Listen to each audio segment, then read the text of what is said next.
4월 12일 다윗 공동체 전체 모임에 오신 여러분을 환영합니다.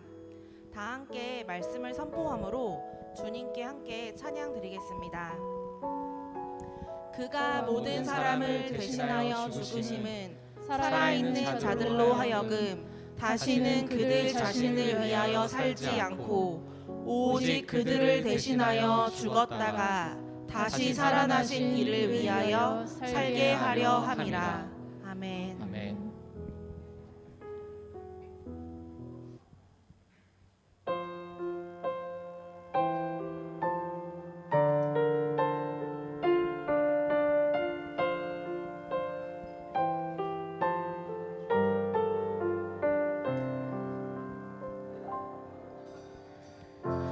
햇살보다 밝게 빛나는 주의 영광 모든 어둠 물리치네.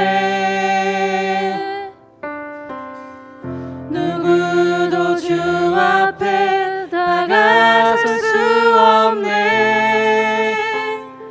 주의 거룩한 보좌 앞에 오직 주의 보혈 주의 긍휼을 의지하여 나가리. 왕 되신 주 앞에 나 경배합니다. 주님만 찬양받기 합당하시니 큰 존귀와 영광 홀로 받으소서. 오 주 앞에 나 나아갑니다.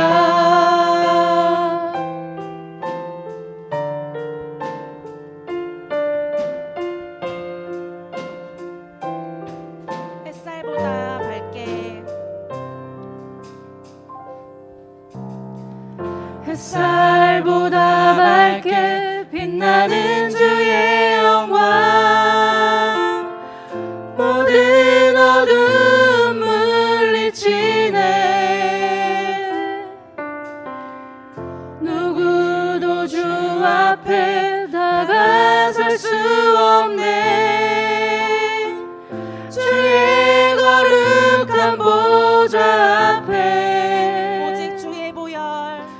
오직 주의 보혈 주의 긍휼을 의지하여 나가리. 왕 되신 주 앞에 나 경배합니다. 주님만 찬양받기 합당하시니 큰 존귀와 영광 홀로 받으소서. 오 주 앞에 나 나아갑니다. 왕 되신 주 앞에 나 경배합니다. 주님만 찬양받기 합당하시니 큰 존귀와 영광 홀로 받으소서. 오 주 앞에 나 나아갑니다. 오 주님 내가 나아갑니다. 주님 내가 나아갑니다. 오 주님 내가 나아갑니다.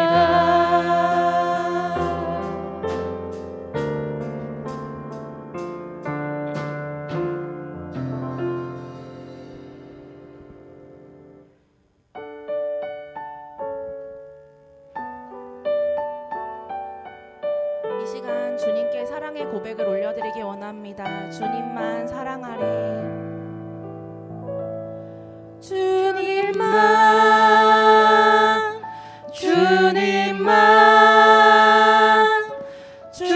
주님만 사랑하리. 나의 왕 나의 주님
주님만 사랑하리. 나의 왕, 나의 왕,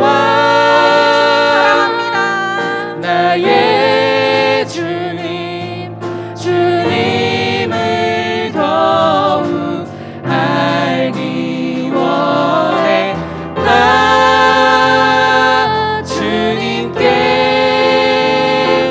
오직 주께 경배하네.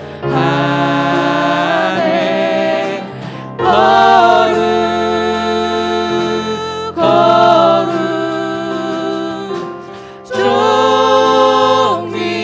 존귀하신 주 사랑합니다.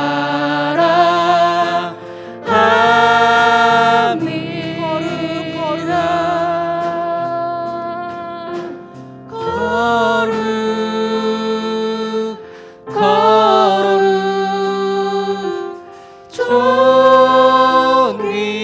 존귀하신 주 사랑합니다, 주님. 사랑합니다.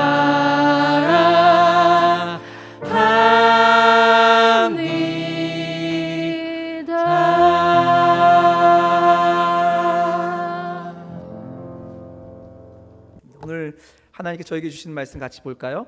네, 사무엘상 16장 7절 말씀 같이 한번 살펴보려고 해요.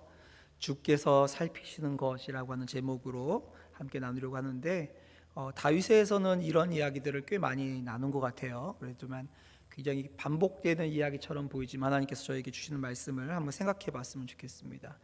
사무엘상 16장 7절 말씀 혹시 여러분 보이시나요? 보이시면 한 목소리로 같이 읽겠습니다. 시작. 여호와께서 사무엘에게 이르시되 그의 용모와 키를 보지 말라. 내가 이미 그를 버렸노라. 내가 보는 것은 사람과 같지 아니하니 사람은 외모를 보거니와 나 여호와는 중심을 보느니라 하시더라. 아멘. 여러분 이 말씀 너무 유명한 말씀이잖아요. 교회 가면 다 한 번씩 다 들어봤고 그래서 마음이 중요하다.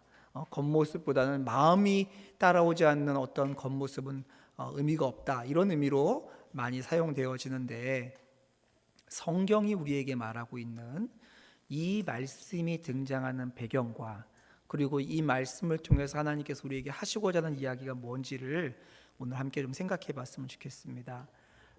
이 이야기의 배경은요, 사무엘 사사 중에서 마지막 사사라고도 불리고 선지자 중에 첫 번째 선지자라고도 불리는 이 사무엘이 첫 번째 왕을 세우게 됩니다. 그 왕의 이름이 사울이지요. 그래서 이스라엘 사람들에게 하나님께서 왕을 세우기를 원하지 않으셨어요.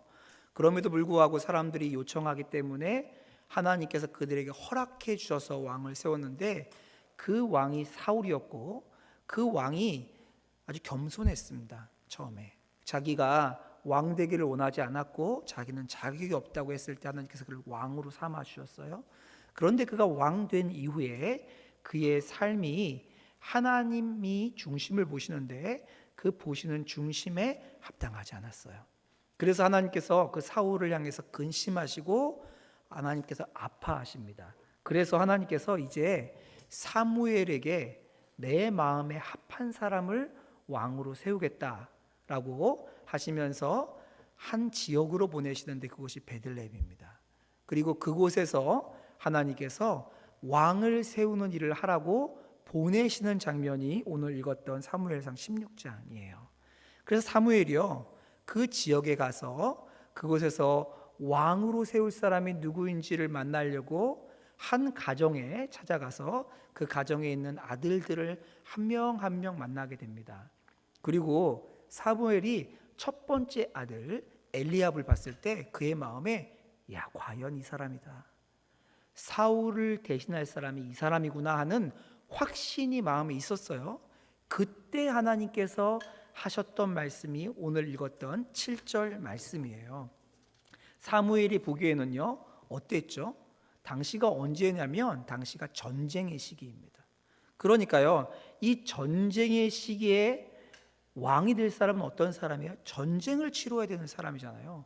전쟁을 치러야 되는 사람의 기준은 어떤 사람이 할까요? 군사를 잘 이끌고 싸움을 잘하고 그리고 그 전쟁을 능히 감당할 수 있는 체력과 지혜와 지식이 있는 사람이어야 된다고 생각했는데 거기에 어울려 보이는 사람은 누구였냐면 엘리압이었습니다. 첫 번째 아들.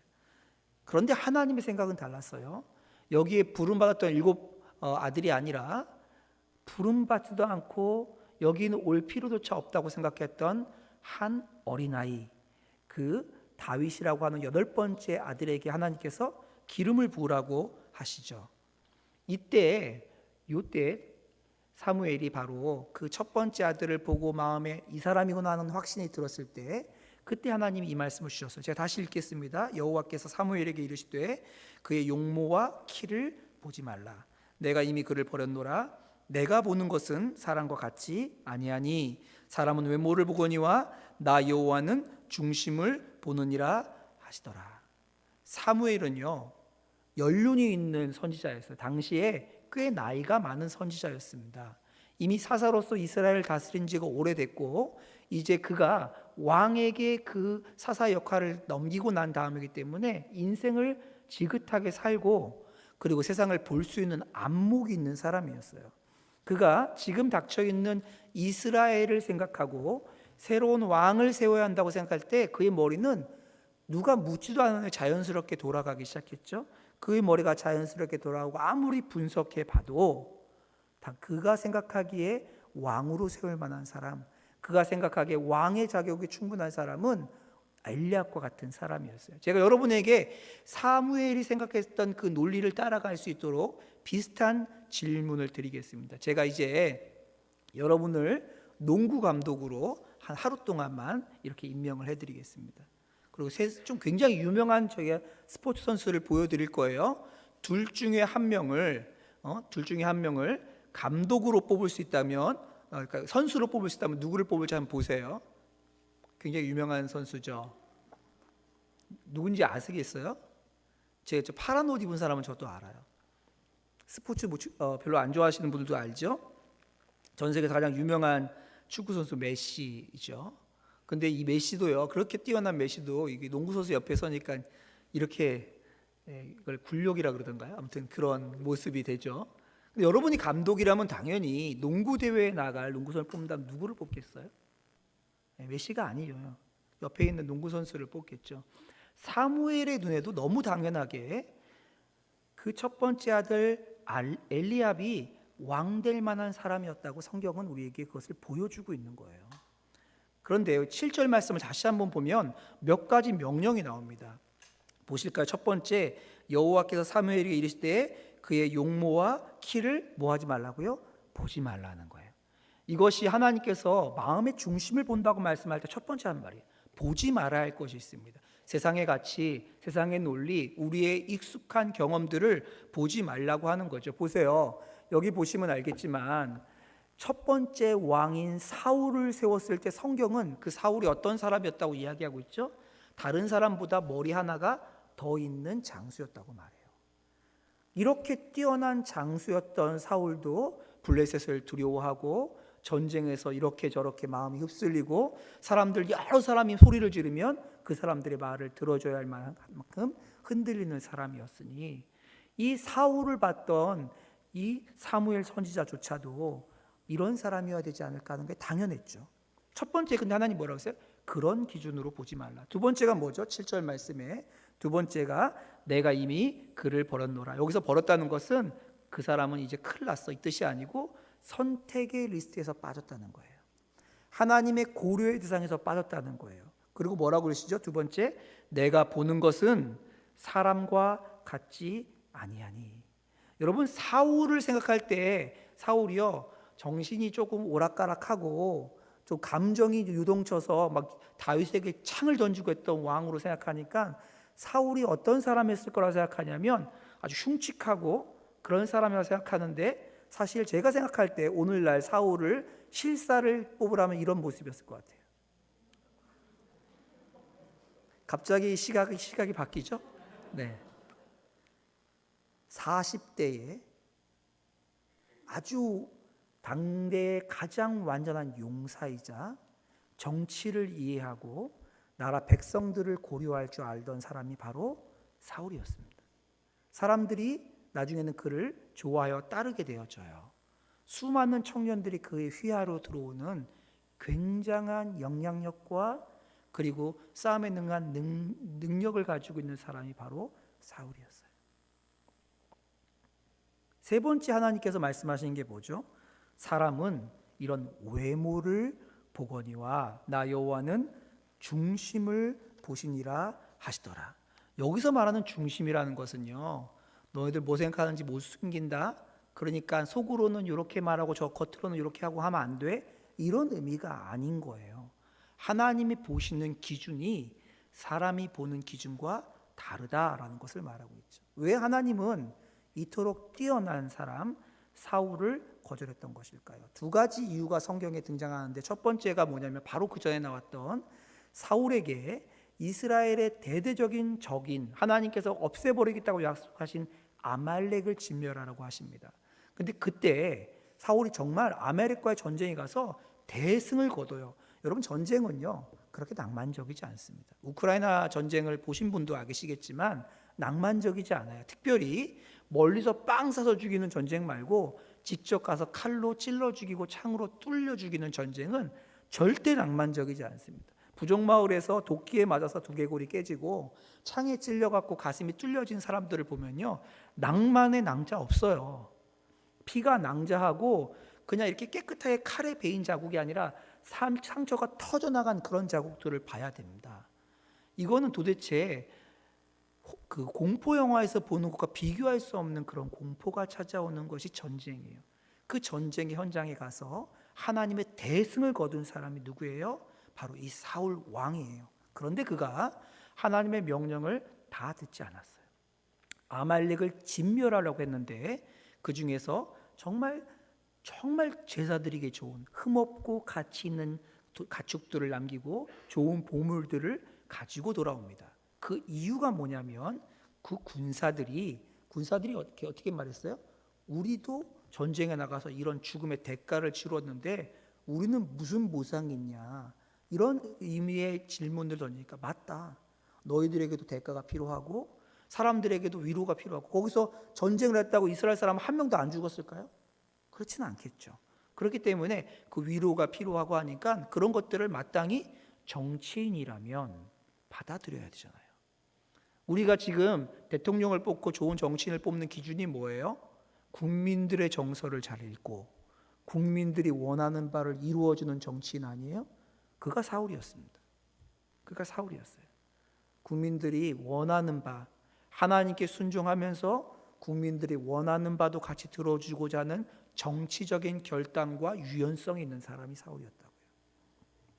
또 하나, 사울이 하나님께서 그를 버리게 되신 가장 결정적인 이유 중에 하나는 아말렉이 블레셋이 쳐들어왔을 때 그가 블레셋이 쳐들어오니까 그것 때문에 너무 두려워서 그의 휘하에 있는 군사들이 다 도망가기 시작합니다. 그의 휘하에 3,000의 군사가 있어 상주하는 군차가 3,000 있었어요. 그 중에 1,000명은 그의 아들이 데리고 있고 2,000명은 자신이 데리고 있었어요. 거기다가 블레셋이 쳐들어온다고 하니까 주변에 있는 모든 이스라엘 백성들이 군사로 자원해서 자원군까지 다 길갈로 모여들었습니다. 그런데 상대편 진영을 보니까 자기랑 상대도 되지 않을 정도로 많은 사람이 몰려들었어요. 이걸 보고 군사들이 탈영을 하기 시작합니다.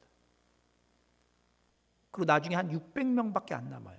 몇천 명이 있는 사람 600명. 그러니까 사울이 볼 때는 이거는 그대로 내버려두면 국가가 망하는 일이에요.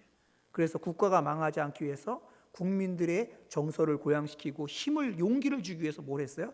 자신이 시간을 기다려도 오지 않는 사무엘을 대신해서 대신 제사를 드리게 됩니다. 이때 사울이 사무엘에게 한 말이 뭐예요? 불가피하여 내가 그렇게 했다고 말하고 있어요. 어쩔 수 없는 일이었어요. 국가를 살리기 위해서는 내가 마땅히 해야 되는 일이었어요. 이것이 사울이 말한 거예요. 사울은요, 능숙하고 정치력이 뛰어나고 그리고 용감한 용사이자 사람들을 이끌 수 있는 리더십을 가지고 있는 괜찮은 왕이었습니다. 사울의 이야기 중에 여러분, 사울이 다른 사람의 것을 약탈해서 자기의 욕심을 채웠다, 이런 이야기를 들어보신 적 있으신가요? 없죠. 사울이 그런 왕이 아니었다고요. 사울은요, 국가가 잘 되기를 원하고 자신의 백성들이 적들로부터 해방되길 원하고, 그리고 자신이 할 수 있는 최선을 다해서 그들에게 대가와 성공과 위로를 주길 원하는 왕이 사울이었습니다. 그런데 하나님께서 어떻게 하셨어요? 그의 마음에 사울을 왕으로 세운 것을 인하여 그의 마음이 근심하십니다. 근심했다는 것은 그를 아프게 했다고 말하고 있는 거예요. 그리고 대신 왕을 세우기로 했는데 그 왕으로 세우기로 했던 사람이 굉장히 우습죠. 누구예요? 그냥 이런 애예요. 애.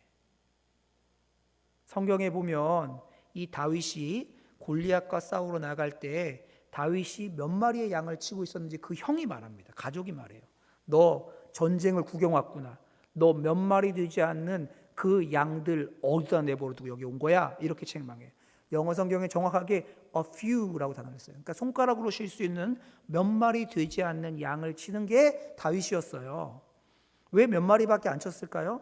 다윗이 만약에 능숙한 양을 치는 사람이었다면 동네 양들을 다 쳐야 될 텐데 왜 몇 마리밖에 안 치죠? 그 정도의 가치를 가지고 있다고 판단되는 사람이 다윗이었어요. 몇 마리 잃어버려도 되는 정도.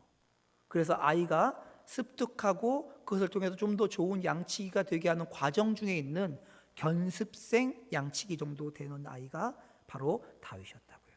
그런데 이런 아이를 하나님께서 왕으로 삼기를 기뻐하십니다. 그러면서 하시는 말씀이 뭐냐면 내가 사람과 달리 중심을 본다라고 말씀하신 거예요. 지금 뭘 말하는 거죠? 중심을 본다는 건 속에 거짓말 안 하네 이런 얘기가 아니라는 거잖아요. 지금 성경을 찬찬히 살펴보면 그 얘기가 아닙니다. 무슨 얘기냐면 다윗의 이야기를 들어보면 다윗이 골리앗을 죽이러 갈 때 사울 왕에 가서 뭐라 그러냐면 제가 양을 칠 때에 사자와 곰이 자기의 양떼들을 공격하려고 했을 때 제가 가서 사자를 물리치고 곰을 물리치고 사자의 입에서 내 양떼를 구출해 왔습니다. 이렇게 얘기하는 장면이 나오거든요. 그러니까 진짜 이 조그만 꼬마애가 어떻게 한 거냐면 사자가 오면 얘가 정말 정신이 나가서 사자한테 뛰어간 거예요. 막대기를 들고. 그리고 돌을 던지면서 사자한테 덤빈 거예요. 곰이 오면 여러분 저기 에버랜드 가서 곰을 한번 보신 적 있으신가요? 사파리 들어가면 곰이 얼마나 흉악한 동물인지를 아시게 될 텐데 이렇게 한번 이렇게 치면 저희 두개골이 깨지는 게 곰이에요. 근데 그 곰이 오면 얘가 정신을 못 차리고 어떻게 했어요? 그 곰에게 달려들어서 싸웠던 아이라는 거예요. 그러니까 정확하게 우리 지금도 현대 단어로 이 아이를 어떻게 부르냐면 세상 물정 모르는, 정말 세상 물정 모르는 아이였어요. 이게 정확한 성경이 우리에게 그림으로 그려주고 있는 다윗의 모습입니다. 근데 하나님은 뭘 보셨냐면 이 아이가 세상의 물정을 모르는 건 맞는데 왜 세상의 물정을 모르냐면 이 아이는 눈을 떴기 때문이에요. 세상 사람들이 두려워하는 곰과 사자보다 그 크신 주님을 봤기 때문에 그 주님을 봄으로 인하여 세상 물정 모르는 아이가 된 그 중심을 본 거죠. 이 아이에게는 이 마음속에는 하나님이 가득 들어 있었던 거예요. 이것이 이 아이가 하나님의 마음에 합하게 된 가장 큰 이유입니다. 여러분 안경을 쓰시는 분이 꽤 많은데요. 눈이 꽤 나쁘신 분이 있죠. 안경을 벗으면 어떻게 되죠? 이렇게 보이죠. 그렇죠?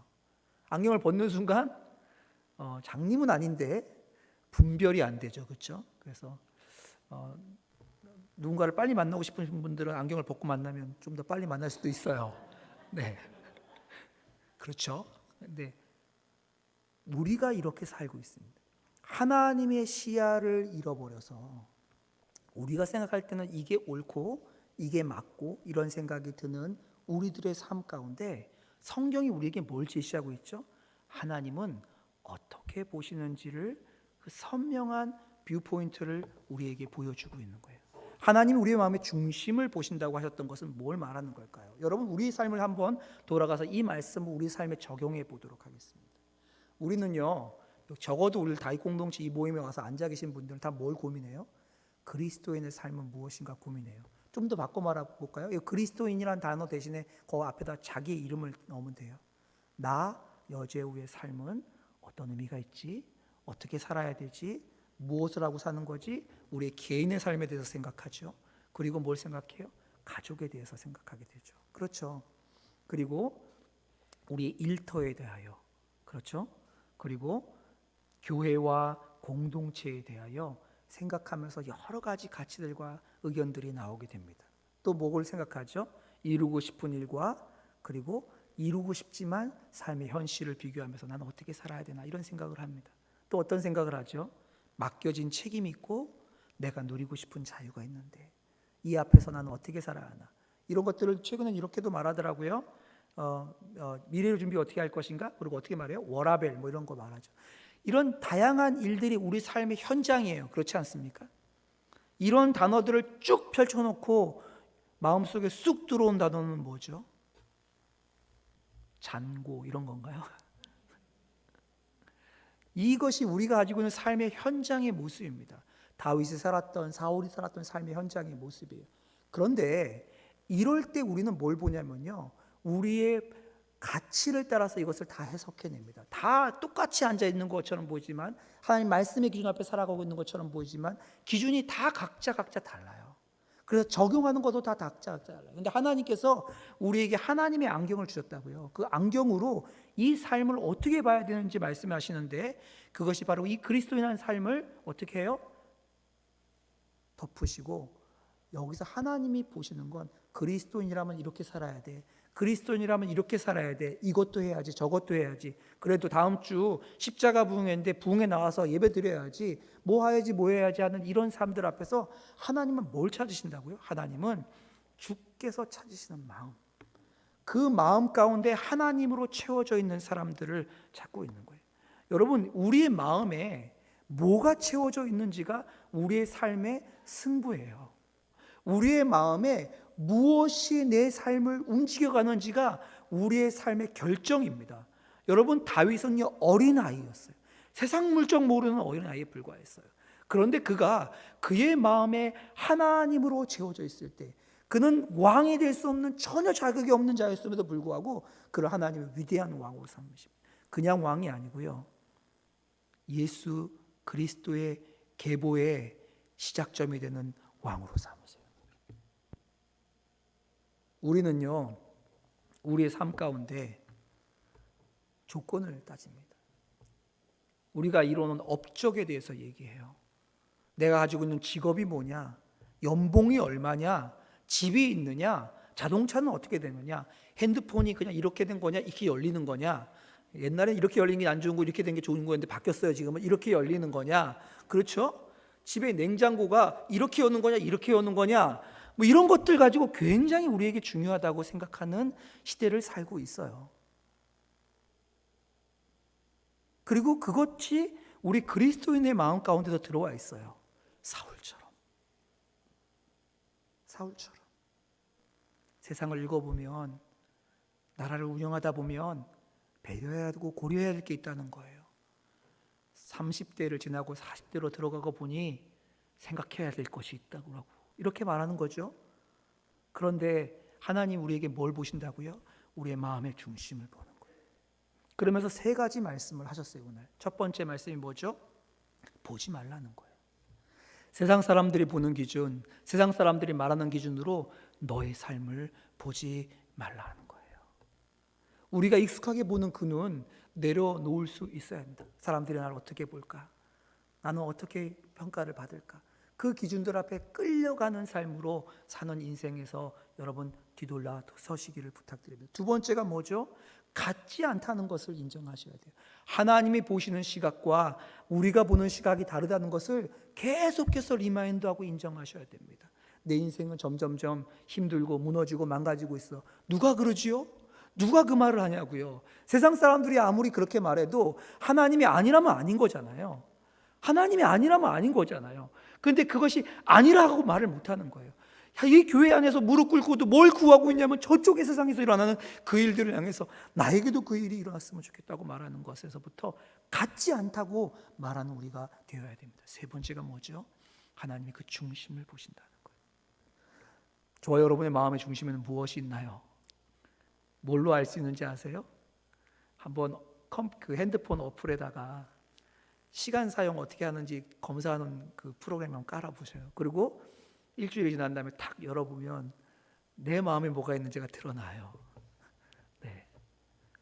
드라마가 들어가 계신 분도 계실 테고, 쇼핑몰에 들어가 계신 분도 계실 거고, 앞으로 하기를 원하는 어떤 직장에 있는 분도 있을 텐데, 하나님 그 중심에, 물론 세상을 떠나 살아가는 건 아니에요. 곰도 나오고 사자도 나오는 세상에 살아가고 있지만 하나님의 중심이 있는 사람, 그 사람을 통해서 하나님의 일들을 이루어 가십니다. 하나님 이 일을 이루실 때 너무 감사한 게 있어요. 우리의 학벌을 묻지 않으세요. 우리의 능력을 구하지 않으세요. 우리의 업적을 따지지 않으세요. 오직 한 가지, 그분께 우리의 믿음의 마음이 어디 있는지를 구하시는 그분 앞에 우리의 마음을 드리는 저와 여러분 되시기를 이 시간 축복합니다. 함께 잠깐 기도했으면 좋겠어요. 함께 기도할 때 이렇게 기도하면 좋을 것 같아요. 하나님, 제 마음도 살펴주세요. 그리고 저가 하나님이 제 마음을 어떻게 보는지 알게 도와주세요. 그리고 하나님이 보시는 시야로, 하나님이 보시는 가치로 제 마음이 옮겨갈 수 있도록, 제 마음이 그곳에다가 뿌리를 내릴 수 있도록 저를 이끌어 주세요.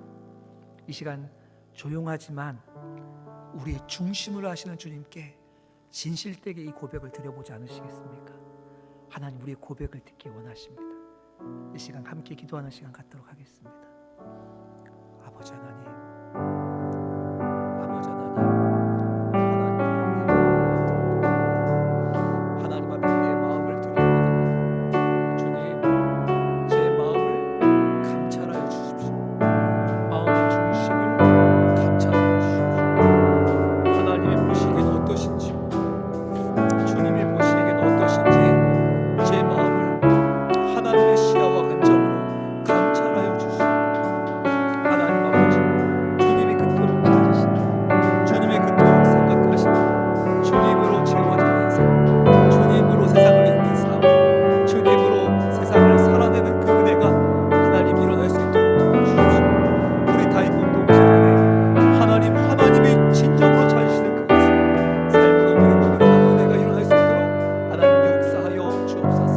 그렇게 인도하시고 도우신 주님께 기도합니다. 오늘 우리 이 고백을 드리는 성도들의 고백을 받아 주옵소서.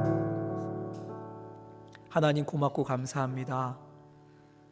하나님, 예수님께서 고난받기 위해 예루살렘에 입성하시고 그토록 한 번도 잃어버리지 않으시고 목표를 가셨던 십자가를 향해서 달려가시는 한 주간을 보내려고 합니다. 하나님, 이 시간 하나님 그 주님 앞에 나아가며 하나님 우리의 마음을 열어서 감찰하여 주시고 우리의 마음을 하나님의 시야로 깨닫게 하시고 나는 죽고 예수로 사는 참된 믿음이 무엇인지를 우리로 누리고 우리로 소유하고 하나님 우리로 경험할 수 있도록 하나님 도와주시기를 간절히 간구합니다. 오늘 진심으로 주님 앞에 마음을 열어서 주님, 저도 주의 뜻대로 살고 싶어요 고백했던 사랑하는 공동체 지체들의 기도를 들어주시고 응답하여 주옵소서. 예수 그리스도의 이름으로 기도하옵나이다. 아멘. 네, 저희는 감사합니다. 네. 저희는 다윗 공동체 소식 알림이 이승천, 김나리입니다. 네, 감사합니다. 네, 맞습니다. 네, 맞습니다. 여기서 박수 치시면 돼요. 네, 감사합니다. 네, 자 오늘 전해드릴 소식은 뭐예요, 나리자매님? 네, 네, 오늘 전해드릴 네. 첫 번째 소식은 지난주일에도 전해드렸던 소식인데요. 드디어 십자가 부흥회가 내일부터 시작됩니다. 네. 15일 금요일까지 본당 예배당에서 참여 가능하시고 그리고 유튜브로도 실시간 송출되니까 많이들 참여해 주셔서 은혜 누리시기 바랍니다. 네. 그리고 저 지난주에도 광고했었는데 십자가의 길 묵상 이벤트도 오늘 주일날 예배 드릴 때 보니까 광고에 아직 나오는 거 보니까 책 재고가 아직 남아 있나 봐요. 네. 혹시 원하시는 분 있으면 바로 참여 부탁드리겠습니다. 네. 자, 그리고 다음 소식은 또 전해 주세요. 네. 다음 감사합니다. 소식은 네. 다윗 공동체 온라인 기도회입니다. 4월 16일 토요일 날 저녁 7시 30분에 온라인 기도회 집에서 참여가 가능하신데요. 많이 좀 이제 속회에 많이 홍보해 주셔서 많은 분들이 동참하실 수 있도록 좀 전달 부탁드립니다. 네. 그리고 저 다음 소식은요. 저희 다음 주일이 부활절인 거 다 알고 계시죠? 그래서 이제 부활절에 혹시 속회별로 혹시 부활절 전도를 계획하고 계신 속회가 만약에 있다면 저희 계란의 포장 비닐을 전도국에서 제공한다고 하니까요. 선지 서점 앞에서 받아가실 수 있습니다. 그러니까 참고해 주시고요. 속회별로 혹시 계획 좀 상의하실 속회들은 이제 속장님께 말씀드려서 이번 기회에 또 전도에 동참하는 것도 좋을 것 같습니다. 네. 자, 저희가 또 전해드릴 소식이 남아 있나요? 아니요, 여기까지입니다. 네, 저희가 전해드릴 소식은 여기까지였고요.